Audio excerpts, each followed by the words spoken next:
I gotta just Here we go. There we are. hello everybody. Hello, hello. Hello, hello. Welcome all. Hey, Evening. Steve. Hey, Roberto. Welcome, Jeff and Bob. Hey there. Are we on Twitch also? We are. I just started the stream, so you might need to refresh if you're in the Twitch app, which you can do by just sort of swiping down on it. Hello, Melinda. Hey, folks. It's not swiping on my Loom pad. Maybe it's not swipeable. Are you in Twitch? You might maybe just want Oh, to. here we go. It says live now, and I'm getting the side-by-side Oh, logo. fantastic. Yeah. Yeah. Sometimes there's a delay as Twitch Now, figures do it I out. need to set it to a different format though, right? So what you'll want to do in Twitch, are you on your Loom pad? Oops. Yeah, I am. Great. So you'll want to share it to the that Layatube, or what is the name of that app? You share it with, yeah, the Layatube app, Okay. and that'll Come on. give you the 3D. Well, welcome everybody. I am waiting for Jay. Let me put the streaming links in the chat. For those who are new, we have a couple ways to view tonight's slideshow in 3D, depending on the devices or gear that you have. And I will be sharing my screen with a full width side-by-side version of the slideshow as well. We're going to start off with some images that are not in the poll, not in the competition. These are AI generated and AI stereo conversions that that Jay has been working on, and when he arrives, we'll get started. Let's see. Let me set up our poll. Actually, no, I'll wait until after Jay is here. Welcome, Peter. All right. Hi, Matt. My sound working okay? Loud and clear. We can Well, then I'll hear turn you. it We can off. see you. Okay. It's not that we don't want to Thanks. hear from you, but I get it. All right. I'm just going to wait another minute for Jay before we get started. And while we wait, does anyone have anything they would like to announce or share with the group, 3D related or otherwise? What are you holding up there, Steve? I just got this SpongeBob. I'm gonna have to turn off the background here. There it is. Oh, SpongeBob sponge out of water. I think it was like $8 at Amazon. Boy, it's really funny. Great 3D effects, a lot of surreal stuff. They build a time machine, and it's a three-dimensional tunnel. It's my kind of stuff. All So right. I recommend if anybody in the area wants to borrow it.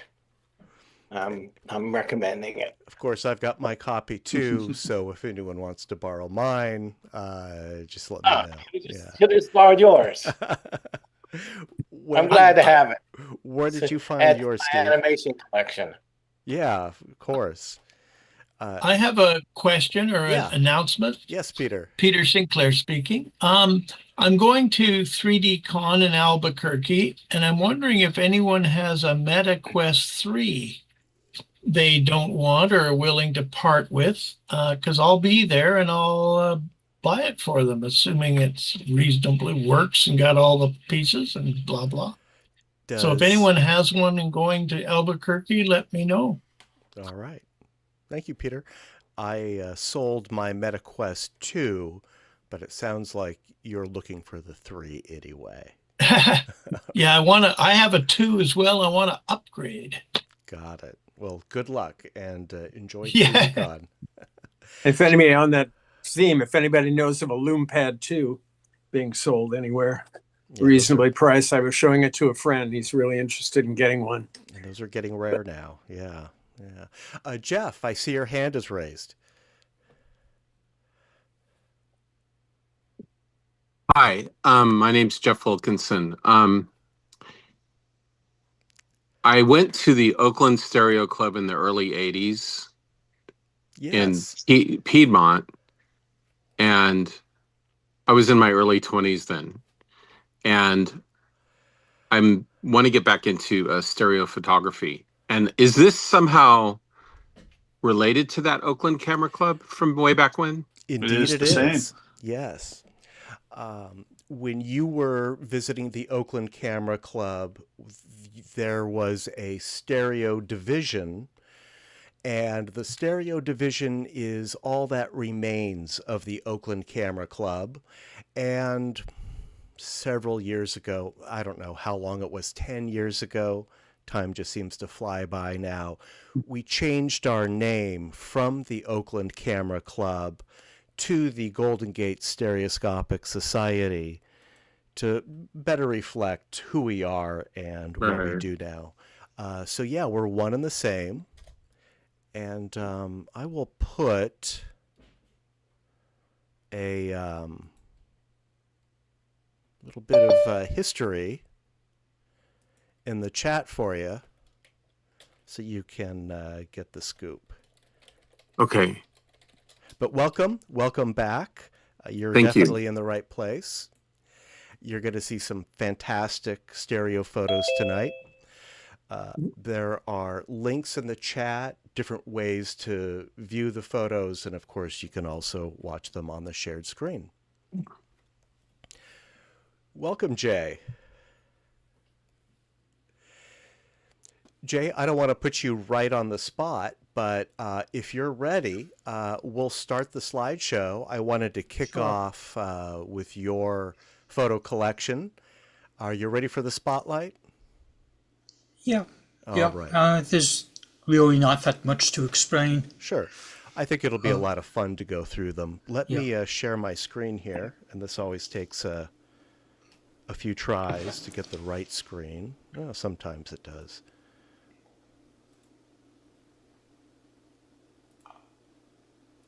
Let's see, is that the right one?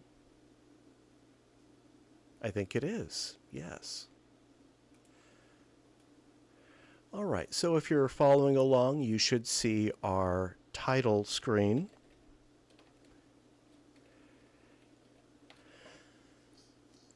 Now, we're not voting on these. We're just going to enjoy them, and we'll hear from Jay how they were made.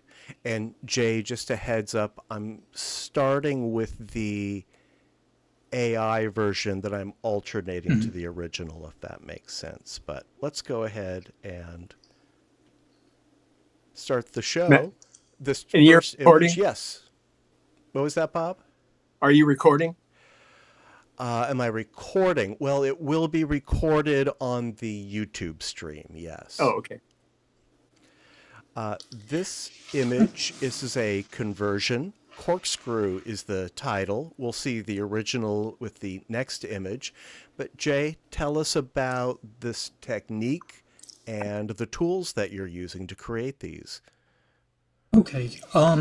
Basically, I'm using Gemini AI, and I was seeing YouTubes about how special effects companies are using AI in that they're not doing it totally from scratch. They're giving it like a low quality, low detail Blender 3D image, and then AI adds the extra texture and lighting.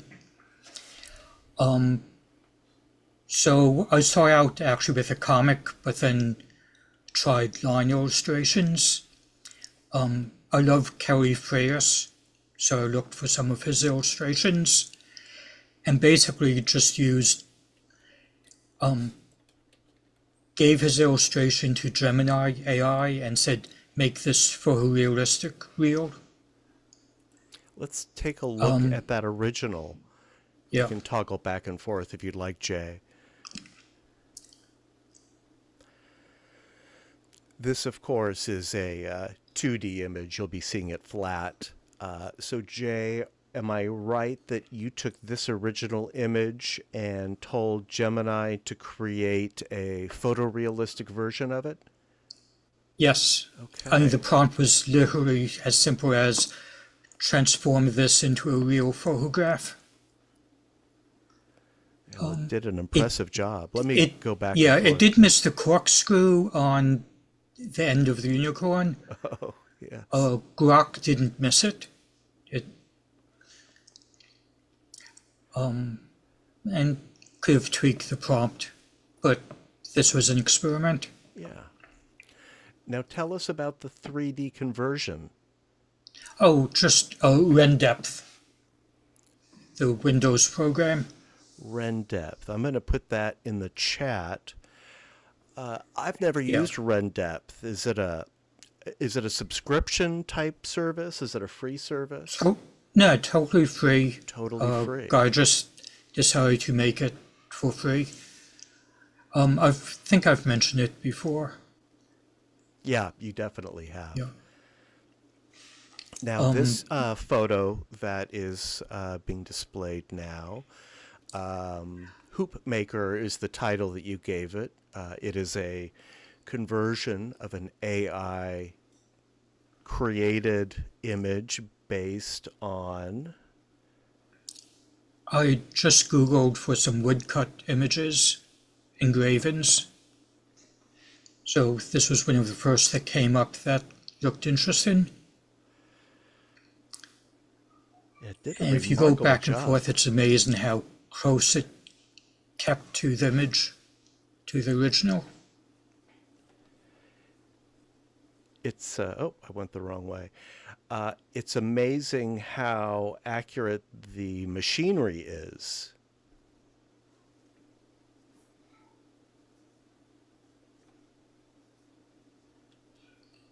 I'll go back and can forth you- one more time. Yeah. Oh, nope, sorry, it went the wrong way.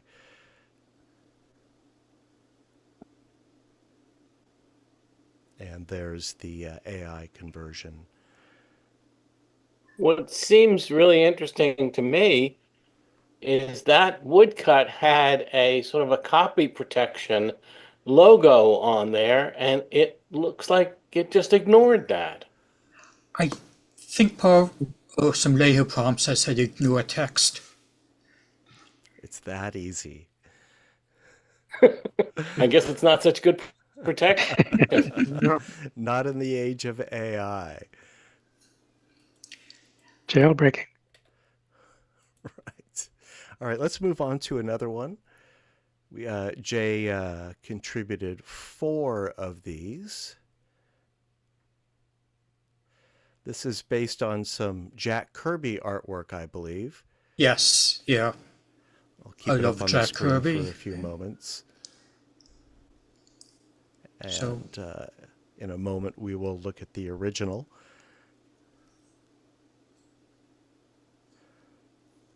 Excuse me, So- Matt. Yes. Could you go back to the woodcut for just a moment? I stepped Sure. out of the room and missed the woodcut of the machine guy that You was got just previous to this one. There we are. should be popping up if it hasn't already. Yes. And that's from like a woodcut from the 19th century or something? Mm-hmm. Wow. Fantastic. And then if you've forgotten, here's Jay's conversion. Very impressive. Indeed. The 3D is perfect.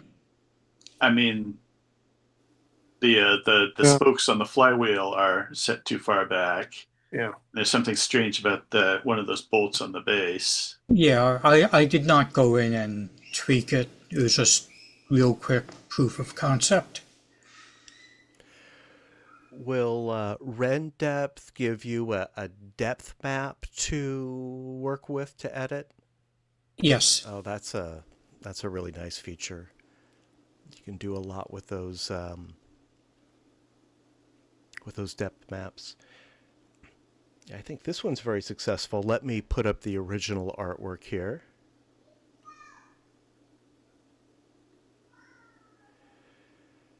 It solved some creative problems with this one. I'm impressed that it knew to put the planets in the far background instead of rendering them as like bubbles on the same plane. Very nice. I think AI likes Jack Kirby.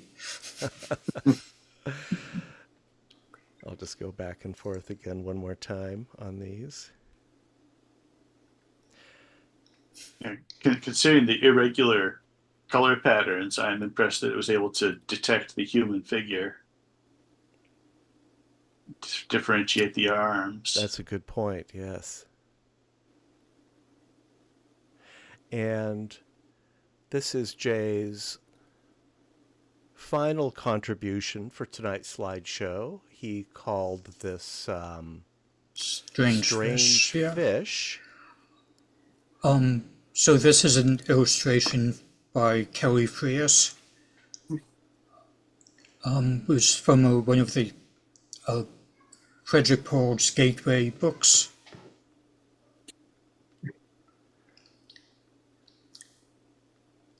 So, yeah, the black and white was just see how little it had to work with. Yeah, let's take a look. It's really remarkable. And that's the original that the photorealistic version is based on. It'd be nice. FYI, the rend depth uses depth anything as one of its main sources. So if you have depth anything from Masuji Suto, which I've been using quite a bit. That's an option in rend depth? Well, I've been working with Harold Bays on one of my shows, and he knows a lot more about the depth maps than I do, but he was mentioning that rend depth actually uses the program of depth anything as its model, or one of its main models. Oh, okay. Very interesting, yeah. And Jay, I'm a big fan of Kelly Frias ever since the Mad Magazine days that I grew up on, and all those gang of idiots, Wally Wood and Jack Davis, and Bill Elder. I'm gonna put, it'd be nice to be able to bring forward the bubbles and little current details. The spirals behind the fish should be at their plane. I'm impressed it seemed to understand that this is an aquarium, or that it could be rendered as an aquarium, and that the 3D conversion seemed to get that also. I guess it does have the sides that we can see. Yeah, even a reflection of the glass. Yeah. I'm just amazed at how fast it's become. How many of these have you generated, Jay? Just a few others. I mean, it was literally yesterday I came up with the idea and just started going. Incredible. So 24 hours, it sounds like. It was just like 2 or 3 hours of just searching for some images and processing it. Wow. And as a Gemini, it just, 20 seconds and we got, It does seem to have missed that the details in the anemones are all eyeballs. Oh, that's the original. Yes, but it doesn't seem to be present in the conversion. Yeah, it is. I think they're kind of recessed in the Yeah. 3D. Too recessed. Yeah, But, you know, if I try a few more prompts, I could probably let them know it's all eyes. Well, actually, if you zoom in, there really are eyes there. The eyes are set a little deeper. Yeah, they're sort of recessed and in shadow also in the rendered version. Wow. Well, thank you, Jay. These are fascinating and inspiring, and I hope you show us some more. It's yeah, I could see just being able to make sketches to get elements for doing compositions.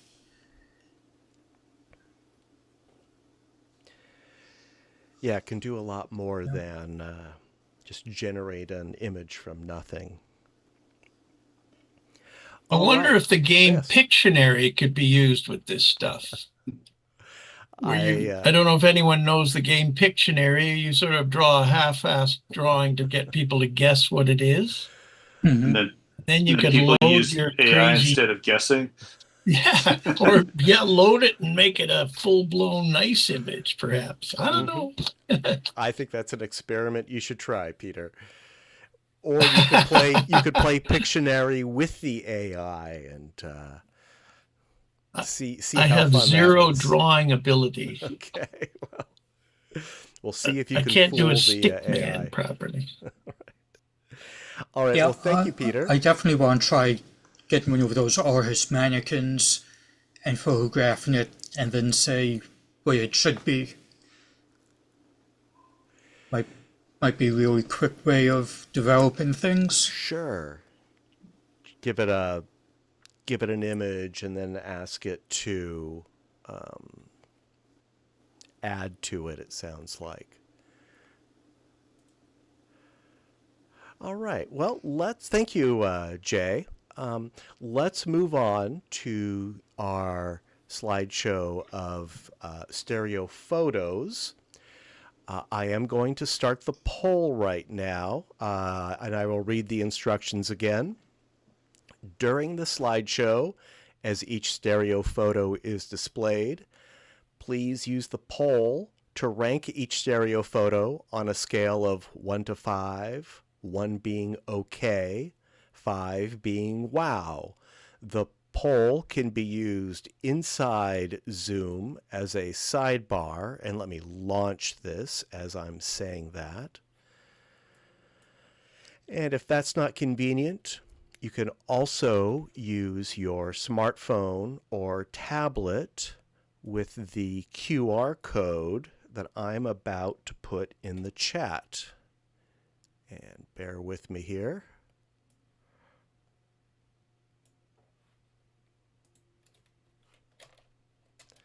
And there's the QR code, and I need to set this up myself real quick because I will be using my smartphone. It will prompt you for... Oh, I thought it would prompt you for an email address. Maybe it won't. In any case. And I will show the results after the slideshow. Participation is optional. But if you're able to participate, please do. The more votes we get, the more accurate the results are. All right. Let's go ahead and get started. Our first photo is by Melinda, and the title is Long Way Down. And Melinda, before you start, let me just remind everyone that the YouTube and the Twitch streams have a delay of 5 or 10 seconds or so. So if you don't see it, it'll pop up. Just sit tight. Melinda, take it away.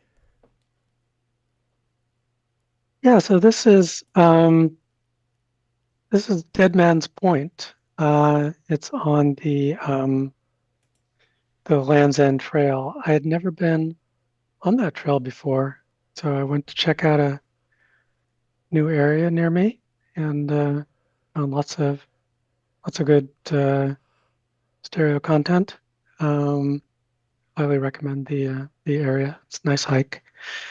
And then of course I had to go off trail and see the scary cliffs myself, and I can report that they are indeed scary.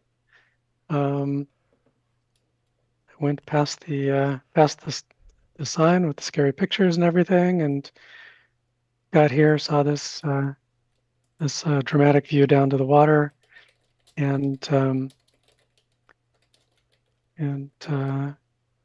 it was interesting having my own little call of the void moment, standing there, realizing that it looked like the cliff was even undercut, and I don't know how secure the ground was where I was standing. It's an interesting feeling. And I was kind of wondering, well, they should warn somebody. But then I realized, oh no, I went past all the warnings. They did what they were supposed to do. So I sort of held the camera out at arm's length, and that was about as close as I was willing to come.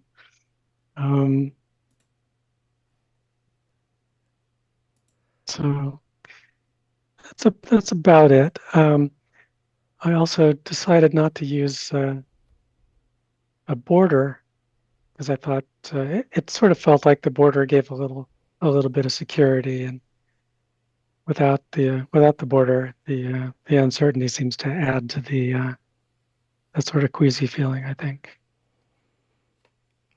I definitely get a sense of vertigo from this one.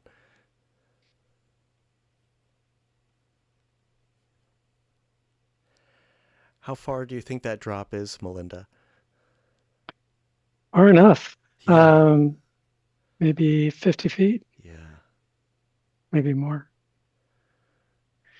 But it's pretty steep. Like, I'm usually not too afraid of these sorts of things, even if I slipped. It's not like a complete fall, but this was sketchy enough that it definitely gave me pause.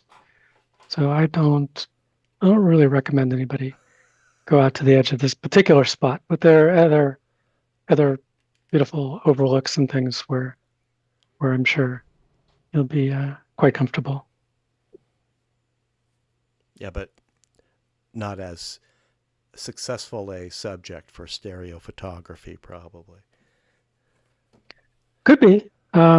Like I say, I think it's a pretty stereo rich area, and not just talking about the cliffs, but lots of beautiful views and a lot of lush vegetation, and it's quite lovely, really.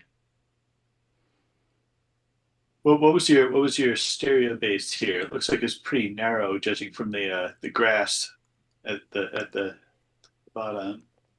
It's the Beam Pro. So Okay. what is that? 2 inches, something like that. 2.5. Yeah.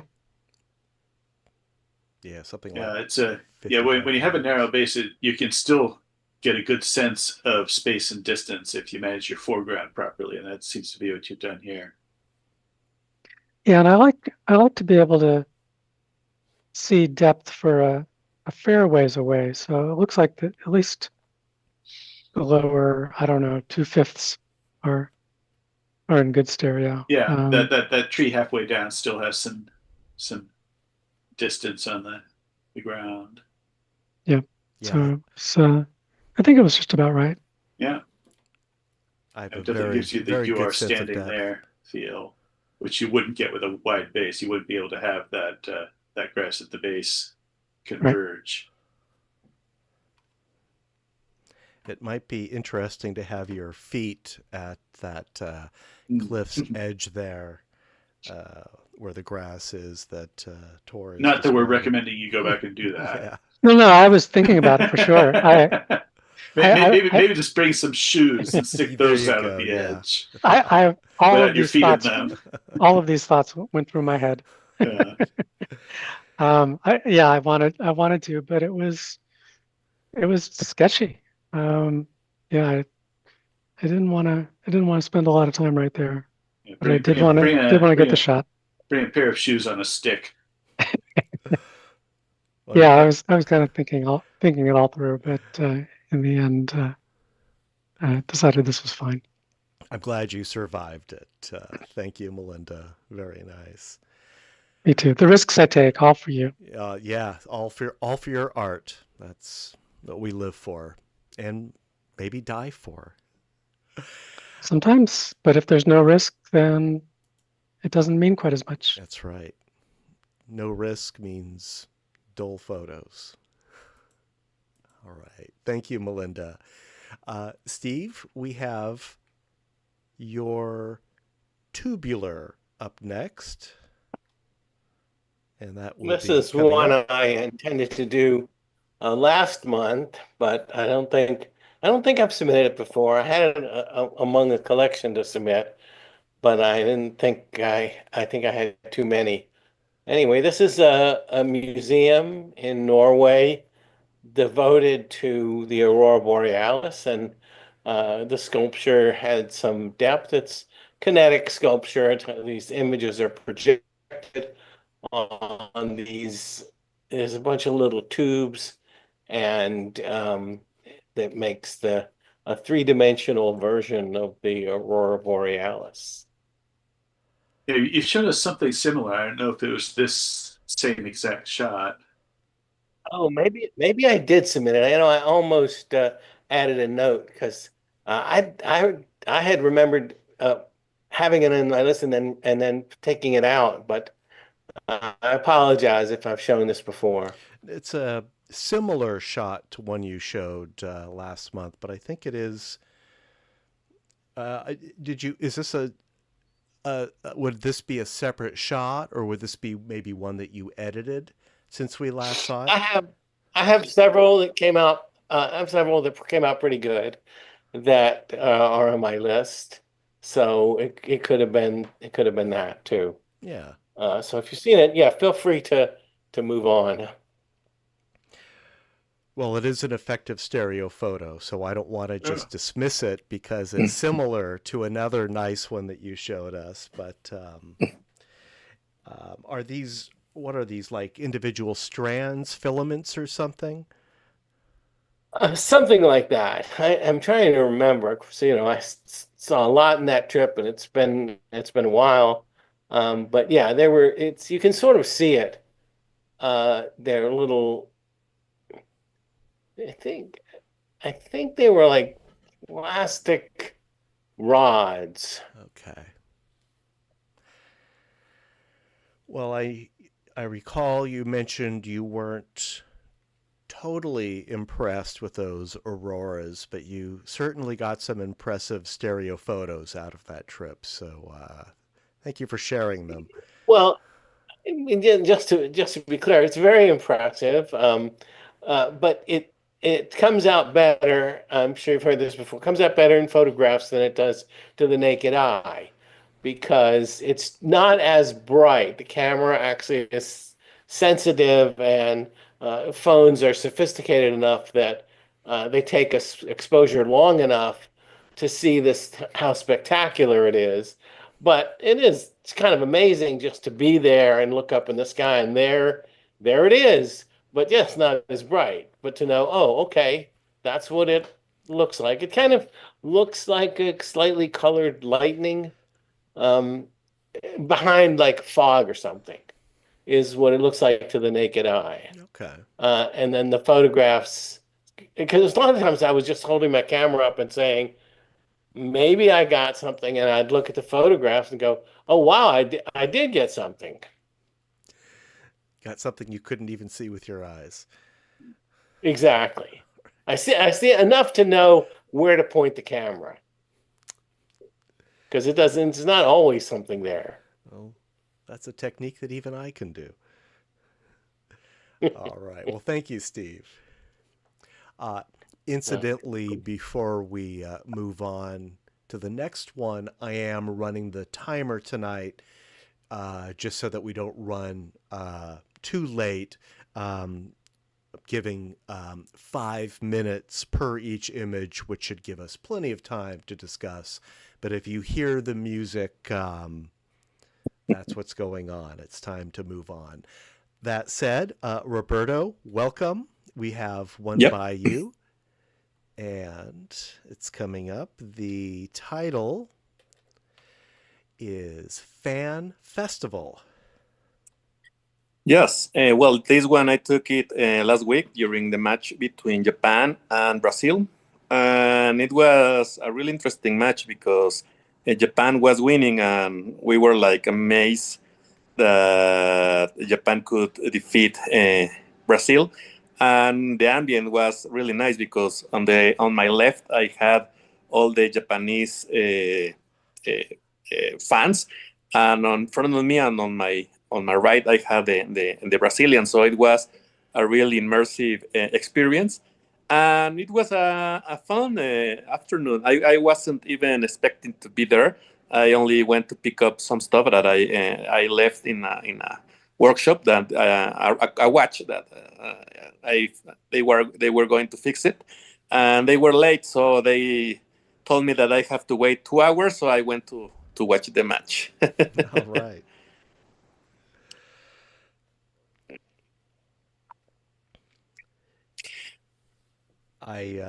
I think this one is really aided by all the verticals, the raised hands with the phones or the selfie sticks.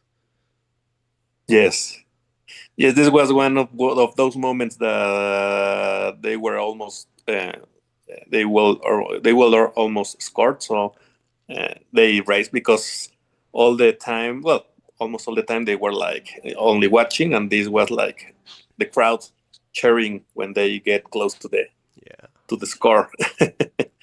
And well, I believe the first guy that you can see his head, I believe it's a little bit too close to the cameras, but well.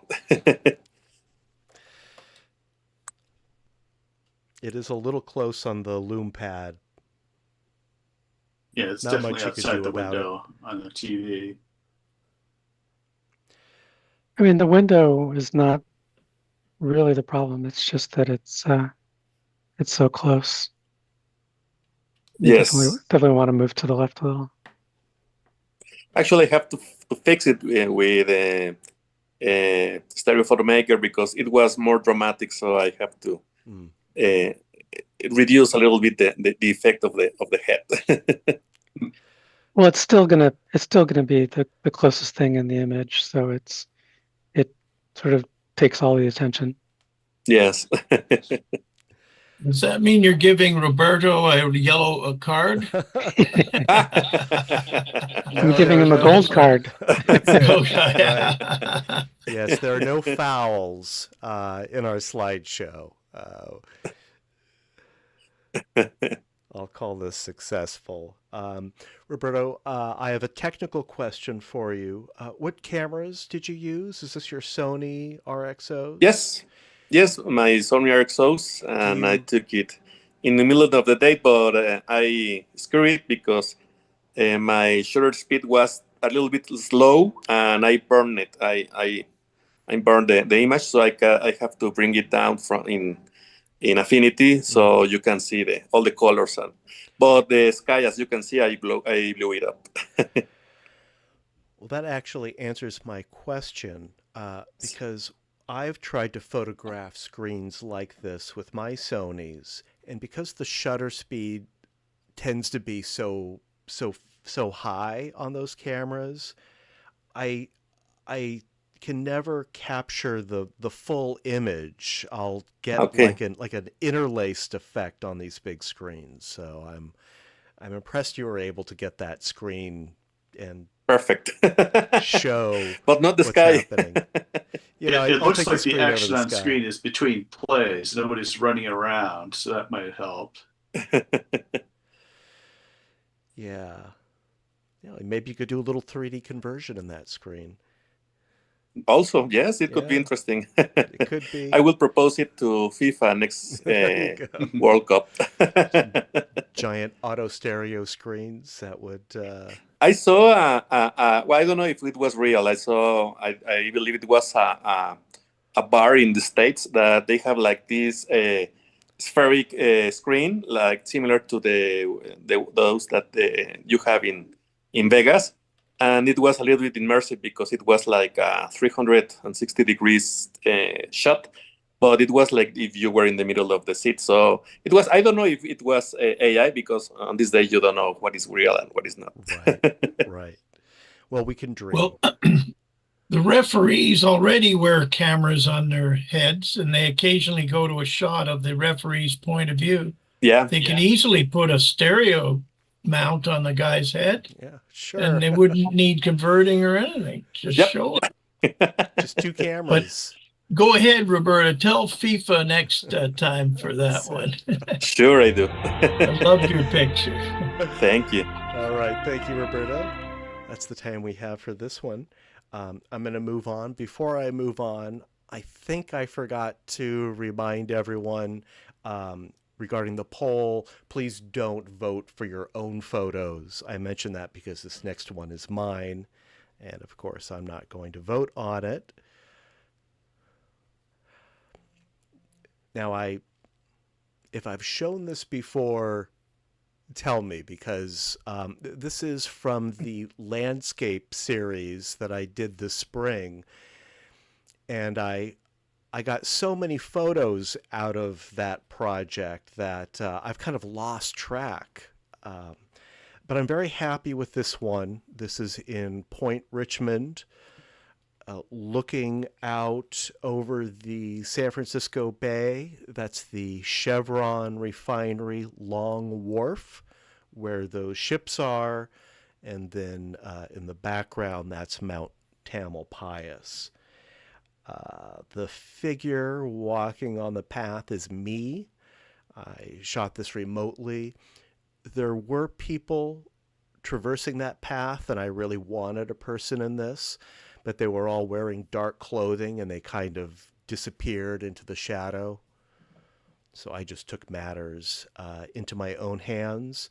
I used my old Canon DSLRs for this, and the cameras were spaced between 2 and 3 feet apart. I forget the exact number. I did some calculations, but ultimately just kind of eyeballed it when I got there. And yeah, it was a successful project. You can tell I took this in the spring because the grass is still green. It's all dried up and brown now, but I'll continue this project next year when the rains come. You know, this is similar to one you showed, but this seems to have more of a compression. What focal length were you using on your two Canons? Oh, good question. That would have been, it would have been something like probably 40 millimeters or something. So yeah, you're going to get a little bit of flattening. I think, Bob, you probably saw this. I showed this at the Cascade Stereo Club. Right. I seem to month. recall you had one with people walking the other direction, but also I noticed that one didn't have the background as close as this one, which I like. I like seeing those ships and the water closer in, which your other one did not have. And this seems a little more saturated as well on that background. Yeah, that's good to know. Yeah, thank you. This is pretty much out of the camera. I think I did bring the shadows up a little bit. I shot this in the morning, around 8 o'clock. Well, might have been a little later because it was a little early in the year. So I'm very happy with the light also. Yeah, the light's exquisite, and the and the air is so clear. It's such a rare day, and great time of day, and really nice stereo composition. I like this a lot. Oh, thank you. I just kind of wish you were in the light. I don't know if you could manufacture that, but I'm sure I could move myself over into that light that's just behind me. That would be a pretty straightforward Photoshop job. That's something that I think does detract from this image. And that's why I ended up using this shot with my white shirt. I just couldn't time it to get someone in that little bright spot. And it was a clear day. I also hit this with the dehaze tool in Camera Raw in Photoshop. Just a little bit. I never bring that slider up to more than like 10 or something so that it doesn't become too like artificial looking. All right, thank you. Our next photo. Excuse me, this is Jeff. Hey, Jeff. I've lost the polling. I'm on Zoom. Is there a button to do the polling? Let's see. In Zoom, if you don't see a poll or what you're looking for is an icon that says polls/quizzes. And if you don't see it with your Zoom icons, you might check. There might be a more icon. It's a circle with 3 dots in it.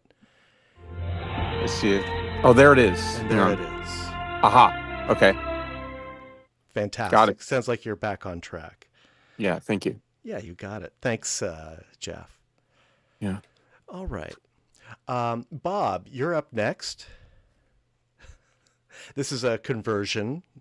Mm-hmm. And Pervana is the title. Now, Bob, I'll let you explain this. I do have your notes, but take it away. Yeah. This was a request from a friend, Chris Schneeberger, excellent photographer, who wanted a reflecting pool image that referenced the Nirvana album, Nevermind. And I couldn't refuse him, so I did this one. The only thing missing, I think I'd like to have some shredded Epstein files in the pool as well, subtly in the back. But yeah, I thought this came out. And I did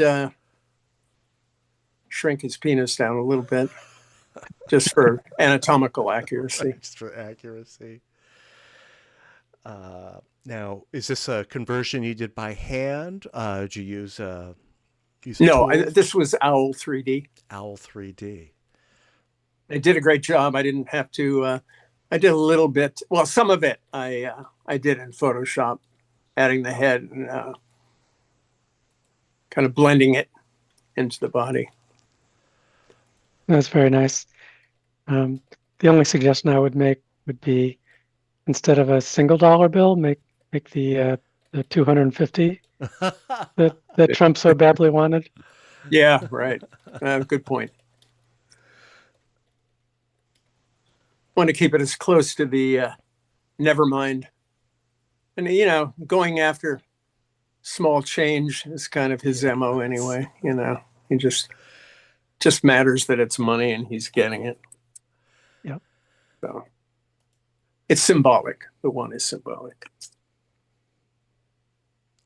I like how the line that's hooked that bill is kind of extending out of the window. Is that a manipulation that you made, or did Owl figure that out? Yeah, in fact, the one thing that Owl did not do well was the hook was totally out of it. So I cut and pasted that, and I angled it out a bit to give it that depth.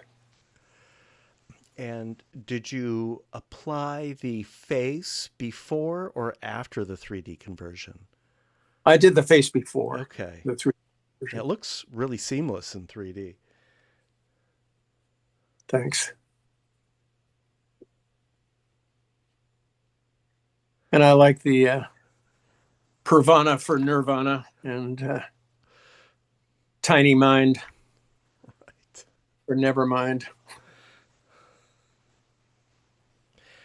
Bob, how much time do you spend on a conversion like this?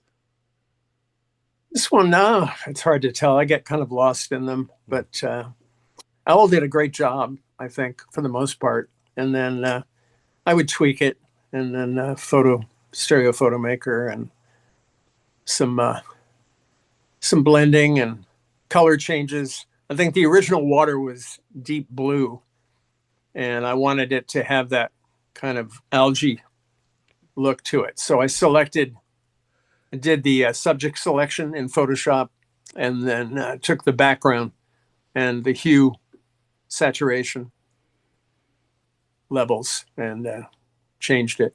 And I see you've got some clumps floating around. Yeah, I would have in done more 3D of that. space. I'm glad you noticed that. Yeah, I went in and selected and shifted some of those. I wish it were more. I would do more paint chips and things like that, but I didn't want to take away from the main concept of it. Yeah, very successful. Well done. You can keep this one in your back pocket for our next humor special. This one would definitely fit. I hear I put the link to the Owl 3D conversion software in the chat. I think most of us are familiar with it. I hear there's a native Mac version being released or has been released. I've been trying in vain. I have it on my I have a PC laptop, but I've been trying to get it onto my Mac Studio and having devil of a time. And anybody who's versed in it, I apparently had 2 email addresses connected to Owl, and I get caught up in a loop where they say you're signed in and then ask me to sign in again, and endless codes. It's just it's been very frustrating. So it's not that they don't make it very easy to install. I really it seemed to make me jump through some hoops before I could install the Windows version. Yeah, I'm not sure why they make it so complicated, but I don't either, and there's nobody to call. Of course. Well, I'm going to try RenDepth next myself for my next conversion. And you've tried Depth Anything? I find that excellent. I have and not. It's using it's free. It's Masuji Suto's program. It's on his website, and it's basically what RenDepth is using. I think they're using version 2 of Masuji's program. So I think you'll be really happy with it. That and Owl have been my go-to. In fact, I canceled my Immersity subscription. Seems like these free versions are catching up with Immersity. I don't think Immersity is the necessarily the best player anymore. Yeah, well, I've tried them all, and Immersity's in 3rd place for these other 2. Yeah, so great to know. Does it convert videos as well, Bob? Yes, in fact, Owl 3D is the one that is the best for video conversion, which I don't have enough firepower. I would have loved to have converted some of my things for 3D Con for animation, which Harold's doing, but he has a much more powerful machine than I do right now. So, but yeah, Owl is the way to go for video, and for stills, I think it's great. He's using RenDepth, which is using Depth Anything. So I would suggest stills to try Depth Anything. And I noticed that Depth Anything on Hugging Face will give you 8 free ones a day, conversions to depth maps. Oh, really?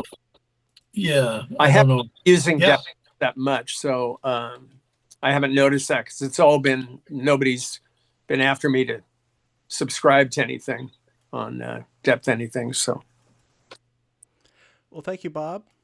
Sure. Let's move on to our next photo. This is a native stereo photo coming up. It's by Melinda, and the title is Spanish Entryway, and that will be coming up next. There we go. Melinda, whenever you're ready. Yeah, so this is this is a house in Pacific Heights, just above me, and it has this beautiful, lush entryway that always catches my eye. And I've tried a couple of times to do some like really tall cha-chas, but never really worked. This time I thought I'd go up the stairs a little bit and try a different angle and use the Beam Pro, and finally got a composition that I think looks okay. It's sort of split half and half between the house and the jungle kind of thing, but that's fine because they do sort of talk to each other. And I think it was kind of the perfect distance and separation for the Beam Pro. The wide angle lens helped a lot, as it usually does. So yeah, it was a really great subject, really kind of tricky to figure out where to get a good stereo shot, but there's all kinds of depth to it. So I'm glad I tried again. Yeah, great shadows also at play.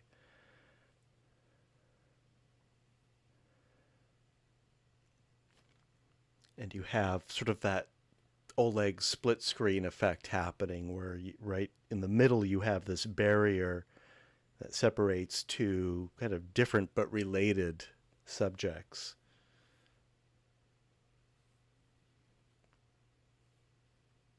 Yeah, very architectural.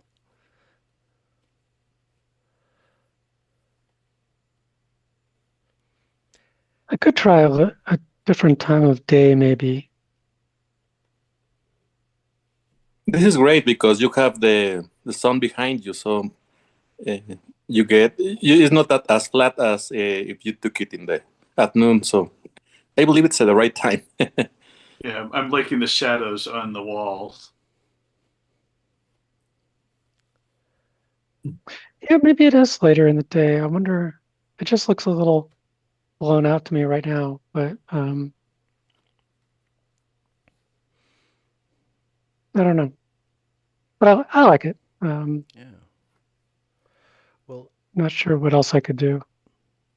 It is a challenging exposure because the building is so bright.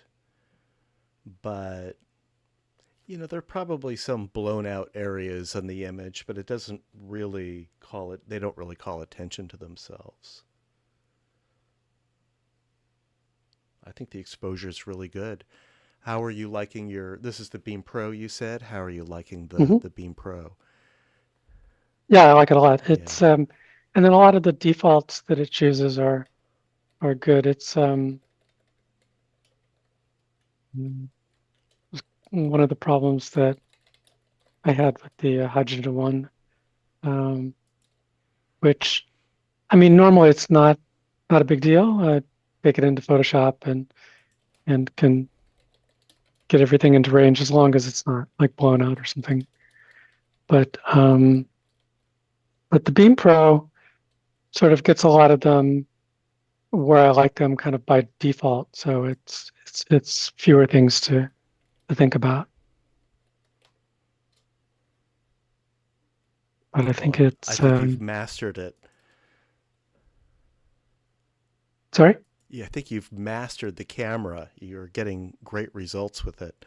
And you've been shooting with it for a few months now, I think. Yeah, it feels very natural. I definitely like it a lot. I think it's better than the Hydrogen 1 in pretty much every way.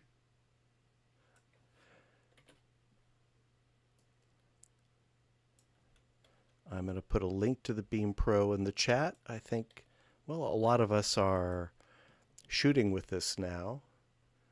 This little stereo camera. You can find them for as little as $100 now. Is that right? Yeah, I think it was Walmart had them for 100. I don't know if it's still if it's still at that price. But I guess it pays to shop. watch the prices and grab them when it's low. Yeah, yeah. It's a great little camera. Well, thank you, Melinda. Hmm? Let's see. Next is a stereo photo by Steve. Steve, tell us about Yoda Fountain. Well, speaking of the Beam Pro, I just started using it. Here we go. This is one, although I paid $200 for it. Anyway, that I felt like that was a good deal because I like the camera. I think it's really great. Everything that Melinda said, thank you, Melinda and Matt and whoever else recommended it. This is, yeah, you can see because it has a wide angle lens, which can be very useful. And the affinity manipulation is I darkened the sky and lightened the fountain because the fountain was kind of in shadow because of course it's a silhouette. So, and those of you not in the Bay Area, if you visit, this is in the Presidio, just a short distance from the Disney Museum. It's at ILM. Lucas has this really beautiful campus there, and it's open to the public. And you can't go inside the building, but you can walk around outside. Very nice. Does the X-beam have a magnetic ray that pulls the sun closer and makes it bigger? Yes. You have to know somebody over at ILM, but Yeah, because they can do just about anything. yeah. All you need is a bicycle with a little basket in it, going across the sun. I love that lens flare. Yeah. Down at the bottom, kind of mixes in with the fountain. And it does sort of help illuminate the sun helps illuminate the water. Yeah, nice backlit effect, yeah.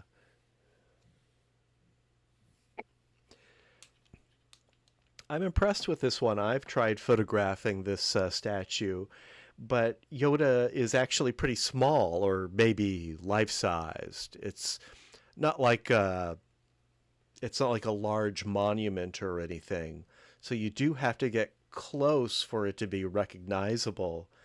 And yeah, I think with the X-Real Beam Pro, since it has these wide lenses, you can get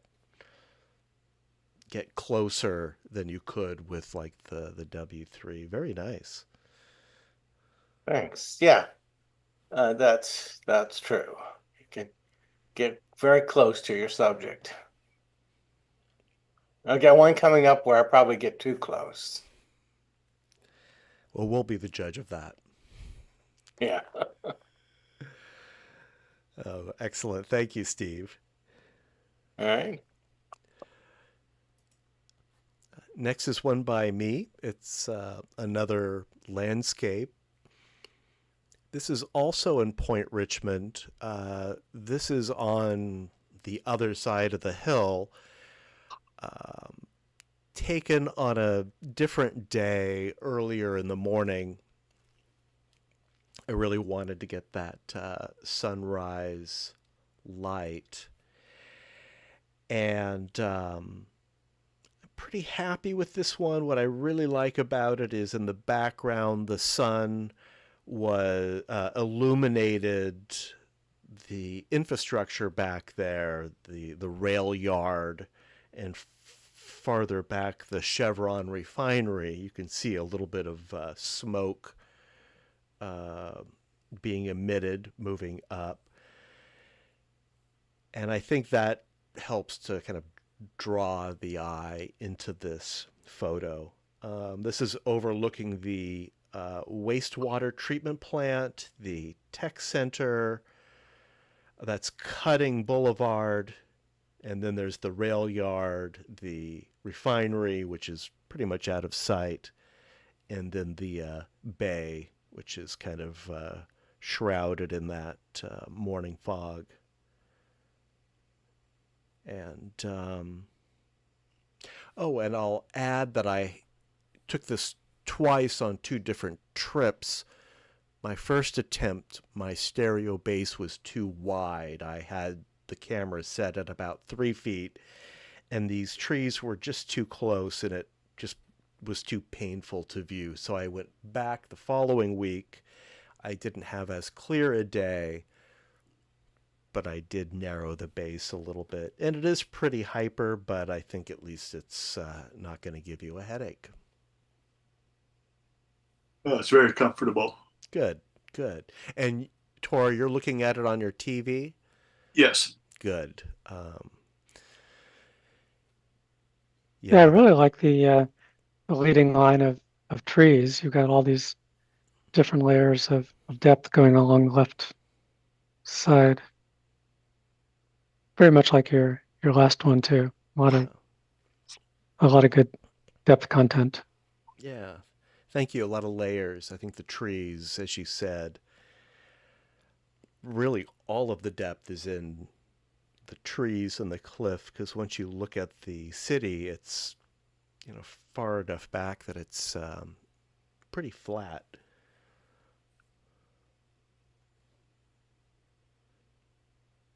But yeah, I'm happy with the composition. I'm happy with my stereo base, and I'm really happy with the light.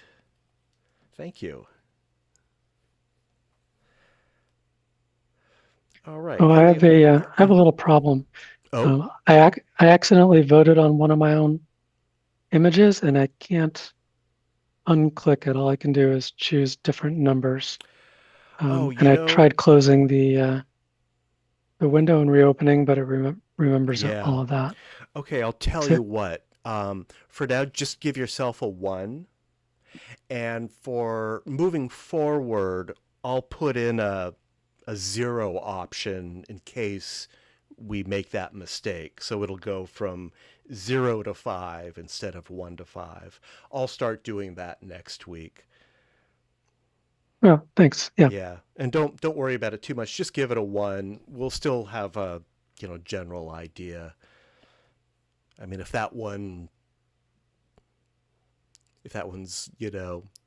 the top selection by 1 point, then maybe we can duke it out or something, but it'll be fine. Thanks. Sure. A cage match on the White House lawn. Yes. Sadly, that's no longer a ridiculous idea. No, unfortunately. Yes. So let's move on to one by Bob while we've got you here. Let me move on to Survivors.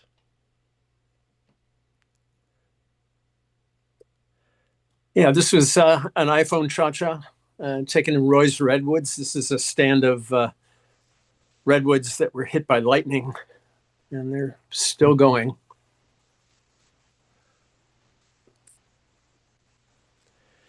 Oh, that's great. It almost looks like a tree split in 2.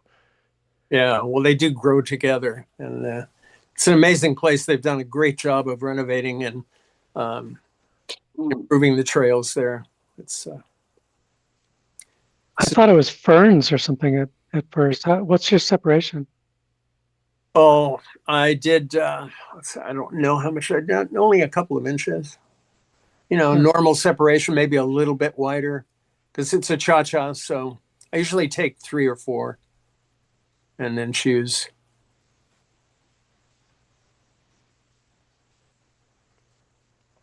But I use wide angle, the widest angle lens on the iPhone. Yeah, it's very comfortable for me to view, and I love all the texture in the burned areas. It's got some nice sharpness there. Yeah, I like the red bark that remained on the bottom a little bit. Has a kind of flame feel to it. Yeah, it's a natural subject for stereo.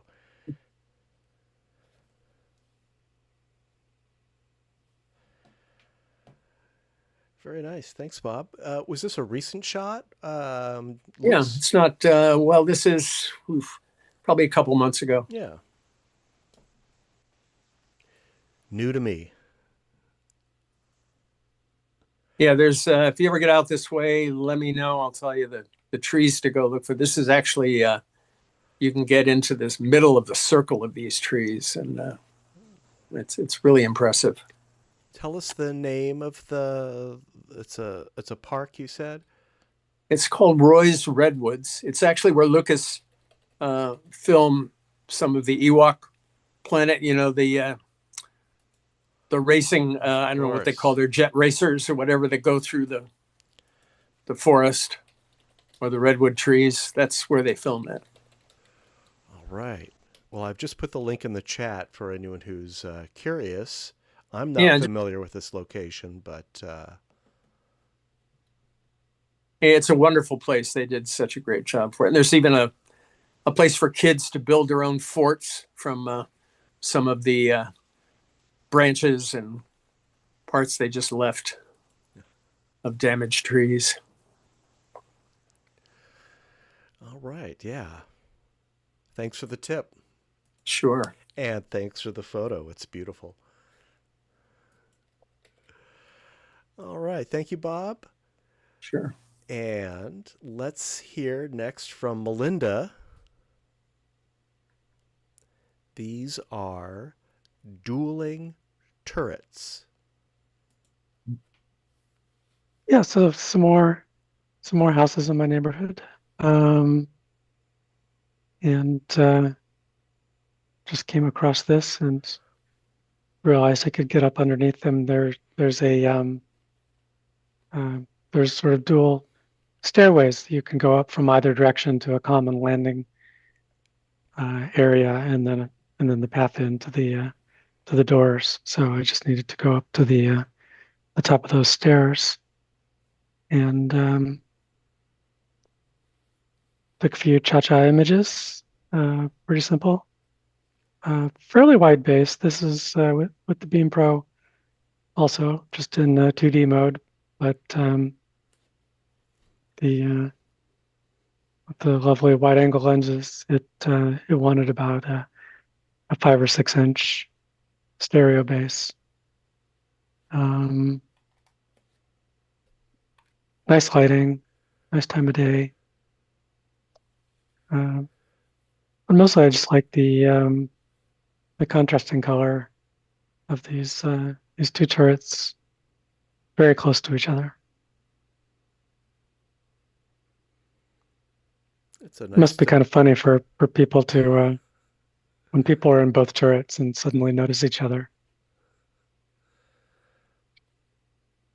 It's like they could reach out and touch each other. I think you could just about reach through and shake hands. I've thought about that. I would like to see that. Stretch a ladder across.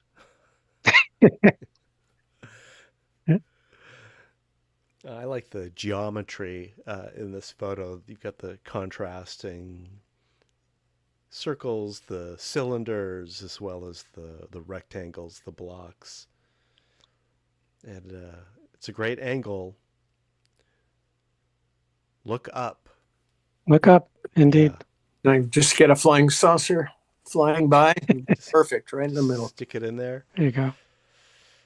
Well, I would argue a jet would be more recognizable. A flying saucer might just be like a circle in the sky. Well, geometrically it works, though. That's true, yeah. Well, I did very long ago submit an image that was not too different than this. I think it was just looking up at one house which had like more than one turret, and so sort of like stacked, or staggered circles, and then the full moon was in the sky. So it gave very much that effect. Yeah, moon would work. Yeah. Perfect. You can use photo pills to get the right date for to get the moon in the middle. Oh, smart. But it could be a foggy day. You might just And then you want go back next year That's until it. you get Well, it. I believe if you can get it that night, you can get it the next day. You have like plus or minus 2 or 3 nights to get it. Almost the same shot. Good point. Very nice. Thank you, Melinda.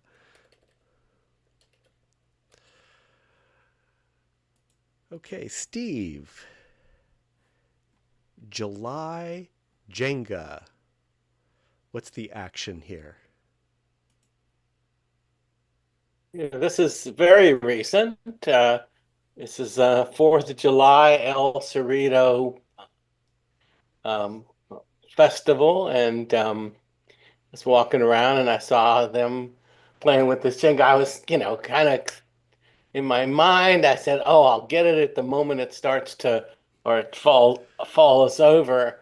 And even at one point shot some video, but they just kept going a lot farther than I thought they would. And so then I just started taking still pictures again, and it did finally fall over, but didn't get a good picture out of it. But this is pretty close to the end of it, and I like that, everybody's got their head tilted up looking at it, and it was good, decent pose for the kid doing the hard work. But yeah, I probably took 50 pictures of this thing. Very, very comfortable stereo space here, even the kid in the foreground. Yeah, I moved him. Okay. I mean, I didn't, but a stereo photo maker, I slid him so that his back is the part that touches the frame line. You converged on him. You didn't reposition the image of him. I converged him, and then so that the head, it's good because he's tilted. Yeah. The head is extending a little bit from the That frame. works very well, and I'm still able to work with the deep background. Yeah, let's give the credit to Beam Pro. It is, like I said, it's a great suggestion. I really love working with the camera. It does a really nice job. Does a good exposure. I mean, I still have my W3. It still works, but I don't know how much. I like also that it's so slim. It can fit in my pocket alongside my phone. Yeah, I still pull mine out periodically. My W3 is in my personal museum now. Well, Steve, Speaking 4th of July, have you ever tried shooting fireworks with any kind of 3D set? We had a member. Yeah, John shot bunches of fireworks shows. I forget what his setups were. I remember Oleg had a nice shot of some fireworks that he shot at a pretty far distance, and had 2 cameras pretty separated. Mark Wilkie from the Cascade Club has some amazing both video and stills of fireworks. I highly recommend it if you can archive some of the previous Cascade. I think the last meeting featured some. Cascade, okay. Yeah, that I remember Oleg's. Yeah, it was pretty spectacular. Yes, because I've heard that during this 4th of July, you got some fireworks on Golden Gate Bridge, right? Well, below the bridge. Okay. But I mean, it's historically interesting. You could see the fog glowing in different colors, different times, but you couldn't see much of the fireworks except for just falling out. Okay. The very bottom. And they are far away to get some stereo, right? You would need, yeah, you would need at least 50 feet, I think. Wow, no, that's a lot. Yeah, yeah. Hey, It's this is my 5 minutes. You should be talking about my. Sorry. well, I do have Just something to add kidding. to I do have something to add to your photo. I love the tent. I think it sort of contains the whole action, and I think really makes the shot. Oh, Yes, probably Steve. helps the lighting too. Yeah, nice diffused light. I think you caught the decisive moment here. There's the sense of anticipation that something is going to happen. It's great that everyone's face is visible and unblocked, and they're all looking at the same thing. Even the person in the background with their arms crossed is watching the action. I think you picked the right one, Steve. Thank you. It takes some effort because it's one of those things where every other pictures have other things to recommend them. But yeah, I think Indeed. this is a decent framing and a good moment. Well, Thanks, Steve. Matt. Yeah. And speaking of the Cascade Stereoscopic Club, they are the Portland, Oregon Stereo Club. They meet on Zoom like we do on the fourth Monday of each month. And if you can't get enough of this slideshow, I encourage you to check out the Cascade Club also. That said, let's move on. I think the next one is mine. Yeah. Another landscape. This is at Mount Diablo State Park. This is a feature called China Wall. It's exposed rock. I forget the name of this geologic feature.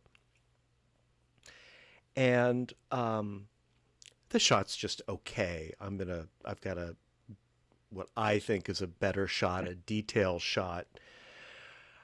I had never visited this area before. I had a lot of fun traversing this stretch and photographing it. I wish the light were more interesting. I wish the sky were more interesting. This is it a state park? I think it is. In any case, the gate doesn't open until 8 a.m. And by the time I had hiked up here, it was about 9:30. So the sun was higher in the sky, and there not being any clouds in the sky, I think that probably detracts from it. So I'll go back next year and try the same shot again. But yeah, I thought it was a fair subject. We'll see more of this a little later. I don't think it needs clouds. I mean, the sky is so beautiful, and the image itself is quite attractive. I mean, clouds might be nice, but I think this is just fine. Okay, good. Yeah, I think thanks. I think the rocks are some kind of sandstone or mudstone. Yeah, it's an unusual erosion process that's happening here, where this ridge has been and is being exposed. I probably should have taken some notes to share along with this photo, but I understand that geologically this is fairly unusual. And it extends quite a bit farther than this. But this is the shot that I took that I think showed the best depth. Yeah, it's beautiful. Yeah, you get enough texture from the rock, so you don't need the clouds. It's enough. Yeah, I believe it's okay. I like it. Well, I'll accept that. Thank you. I definitely won't put in another sky. I'll keep it as it is. You can fake it. Yeah, Photoshop has a sky enhancement feature. Usually I find it's a little too enhanced, but Yeah, I like the contrast of clean versus clutter okay. here. Well, I'll take that advice. It is there is some clutter here, yeah. All right, thank you.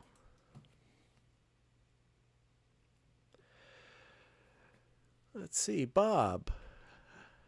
I'm glad you're able to stick with us. If you Yeah, need to... I'm shining on some of the work I need to do before we leave for 3D-Con, but Okay. Well, I do have your I'll try. notes, but tell us about bugging out. Well, the original title I forgot was "What Are You Looking At?" or "Caught in the Act." I think were two other titles I had for it. Get a room. Yeah, right.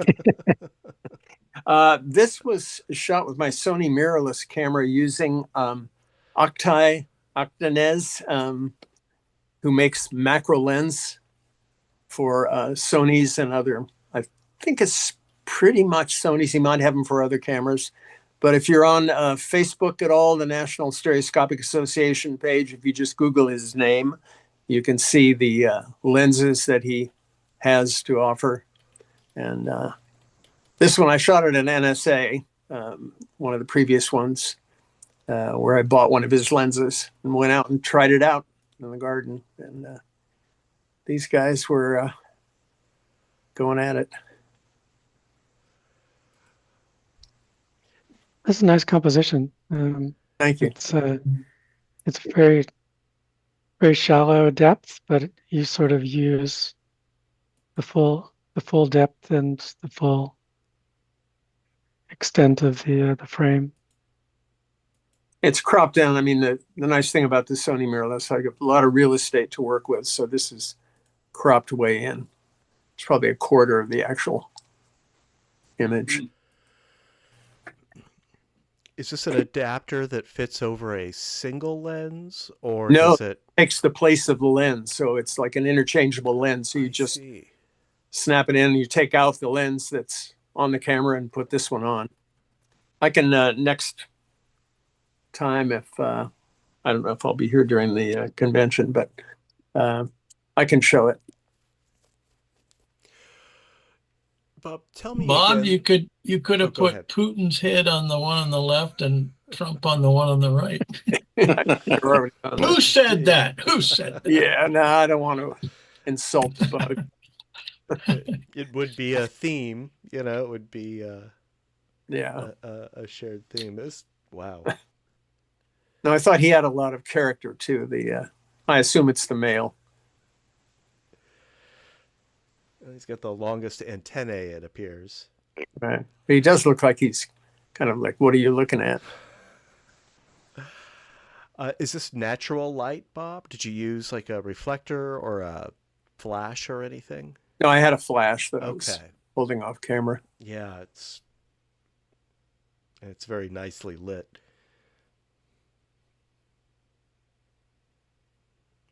Yeah, I was impressed. His lenses are very sharp. Incredible. Yeah.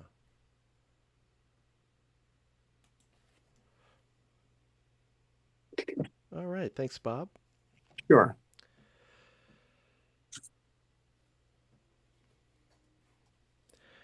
All right. And just as a status update, we're doing great here. We have just a handful of stereo photos in tonight's slideshow.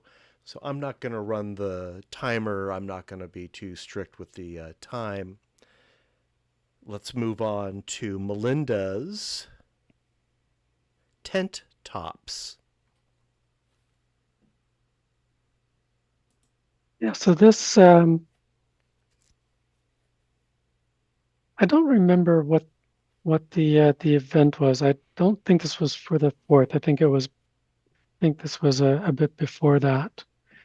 But Yeah, it's right on the path where I walk down to the water's edge a lot, and they had these tents set up on the grass, and I was really taken with the texture of the tops of these tents, and so I climbed up on one of the they have these large barrels full of water that hold them down at the corners. So it was pretty easy to stand on top of that and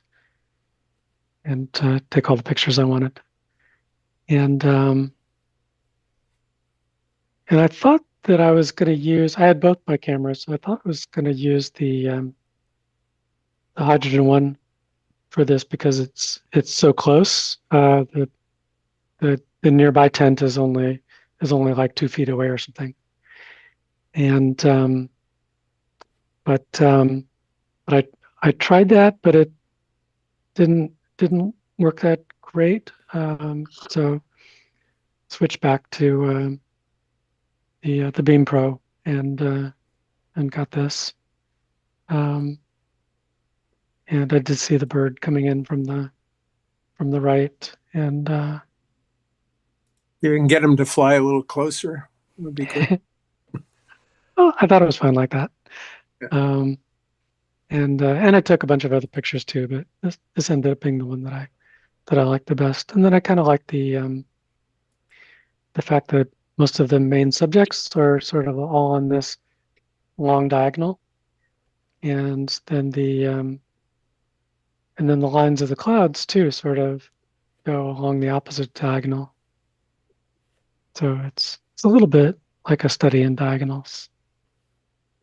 Love the texture. Looks like dunes of snow.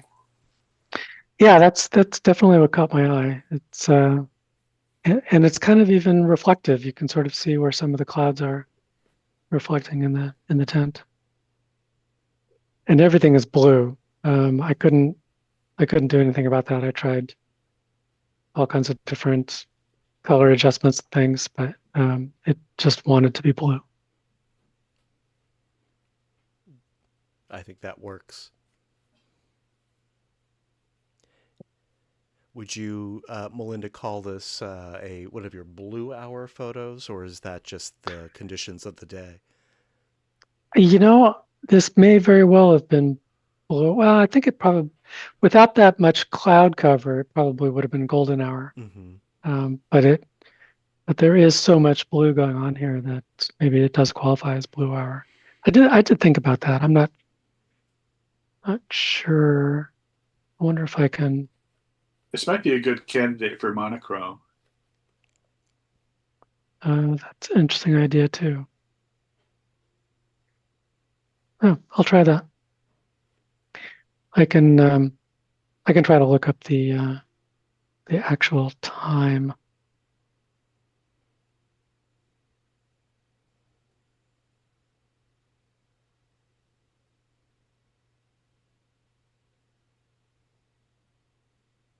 It looks like it's later in the day or earlier in the day.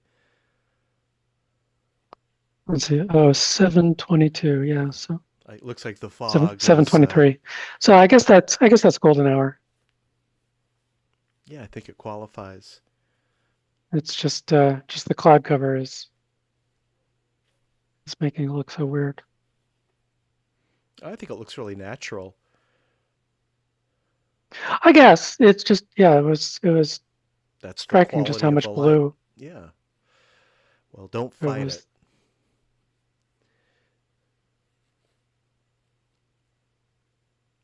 Oh, very nice. Thank you, Melinda. Thank you.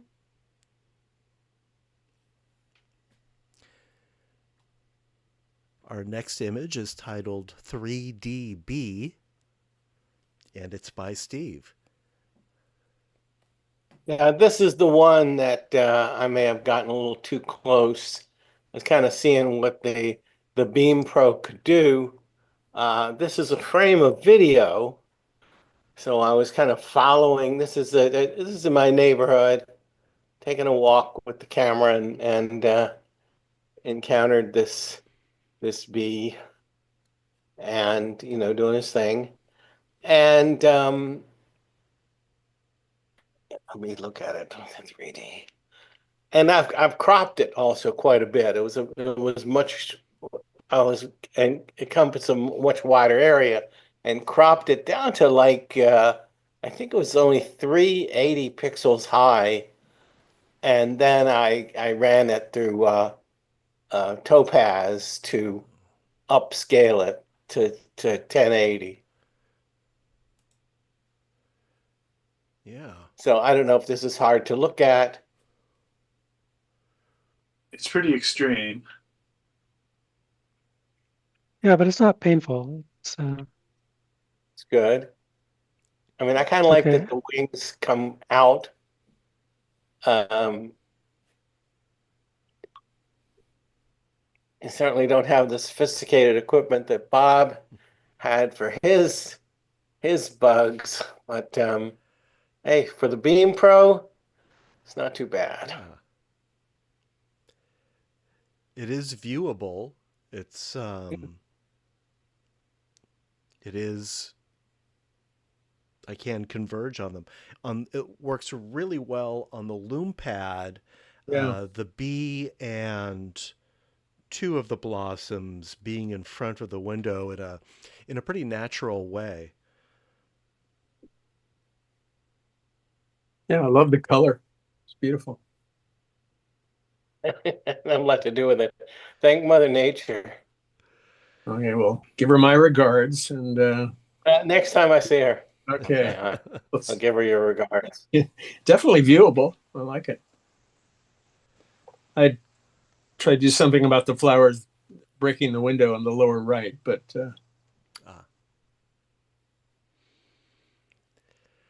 Or maybe it does show how versatile the Beam Pro is if you're getting macros with it. Incidentally, I read if you're using Topaz because you're avoiding Adobe products, I did read that Adobe just purchased Topaz Labs, so I don't know if that's going to change how much it costs to use or its availability or anything, but use it while you can. well, it's not a subscription based. I bought it outright. But yeah, I would have to pay if I wanted to upgrade it. But it see. seems to do what I needed to do, the version that I have. Yeah, I think the upscaling is pretty effective. You can't really see details in like the wings or anything like that, but that could be attributed to like motion blur or something. I believe the wings is motion based, and the rest upscaling can be hit and miss with Topaz, but it's certainly a smart program. It does a lot of it does a good job quite often. I know Bob's been using it. yeah, no, I really you do have to watch it. I've come back and noticed that it does do a little bit of uncanny valley on some images, and have to experiment with which models it's using. But it's amazing that it can take something low res and many times improve it, even though it's enlarging it 6 times. I mean, it's using the AI. It's actually looking through a database of similar images, I believe. Yeah, I'm sure it is. Well, thank you, Steve. Yay, thanks. Let's move on. This is my last photo for tonight's slideshow.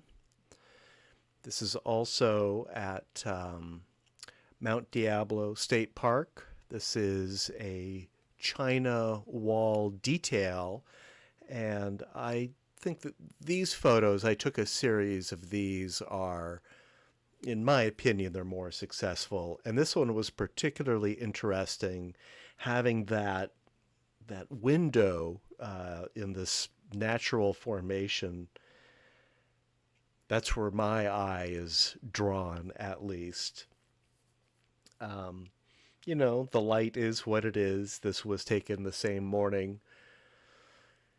Maybe it was probably taken within 10 minutes of the last photo that I showed of this.